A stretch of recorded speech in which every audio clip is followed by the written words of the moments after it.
2025 club world കപ്പിൽ PSG തങ്ങളുടെ അതിവേഗ കുതിപ്പ് തുടർന്നുകൊണ്ടിരിക്കുകയാണ്.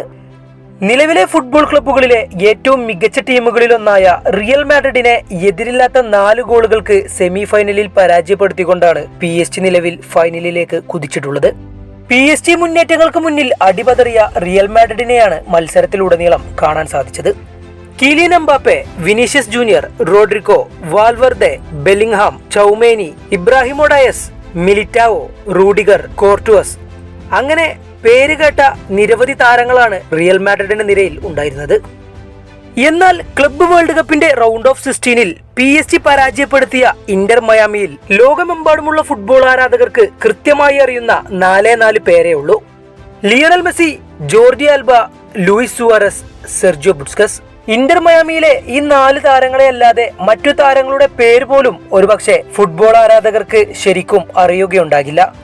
അന്ന് ക്ലബ്ബ് വേൾഡ് കപ്പിന്റെ റൗണ്ട് ഓഫ് 16-ൽ ഇന്റർ മയാമി PSG-യോട് പരാജയപ്പെട്ടപ്പോൾ നിരവധി ട്രോളുകളും വിമർശനങ്ങളുമായിരുന്നു ലിയണൽ മെസ്സിക്കും സംഘത്തിനും നേരെ വിമർശകർ ഉന്നയിച്ചിരുന്നത്.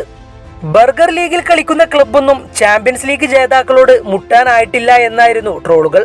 എന്നാൽ ഇപ്പോൾ PSG-ക്കെതിരെയുള്ള റിയൽ മാഡ്രിഡിന്റെ 4 ഗോൾ പരാജയത്തോടുകൂടി മെസ്സി ആരാധകരും രംഗത്തെത്തിയിട്ടുണ്ട്. ബർഗർ ലീഗ് എന്ന് നിങ്ങൾ വിശേഷിപ്പിക്കുന്ന MLS-ൽ നിന്നും MLS ലീഗിൽ മാത്രം കളിച്ചു പരിചയമുള്ള ഇന്റർ മയാമി എന്ന ടീമിനെ ലോകത്തിലെ മികച്ച ക്ലബ്ബുകൾ കളിക്കുന്ന ക്ലബ്ബ് വേൾഡ് കപ്പിന്റെ റൗണ്ട് ഓഫ് 16 വരെ എത്തിക്കാൻ ലിയണൽ മെസ്സിക്ക് സാധിച്ചിട്ടുണ്ടെങ്കിൽ അത് ലിയണൽ മെസ്സിയുടെ ചരിത്രപരമായ ഒരു നേട്ടം തന്നെയാണെന്നും, കൂടാതെ ലോകത്തിലെ മികച്ച ലീഗുകളിലൊന്നായ ലാലിഗയിൽ കളിക്കുന്ന റിയൽ മാഡ്രിഡും ബുണ്ടസ് ലീഗയിൽ കളിക്കുന്ന ബയൺ മ്യൂണിക്കും സീരിയ ലീഗിൽ കളിക്കുന്ന ഇന്റർ മിലാനും ഇന്റർ മയാമി പരാജയപ്പെട്ട അതേ നാണയത്തിൽ തന്നെയാണ് പരാജയപ്പെട്ടത്. എന്നിട്ടും PSG-യെക്കാളും താരതമ്യേന വളരെ ചെറിയ ക്ലബ്ബായ ഇന്റർ മയാമി പരാജയപ്പെട്ടതാണ് വിമർശകർ ആഘോഷമാക്കിയതെന്നും മെസ്സി ആരാധകർ ചൂണ്ടിക്കാണിക്കുന്നുണ്ട്.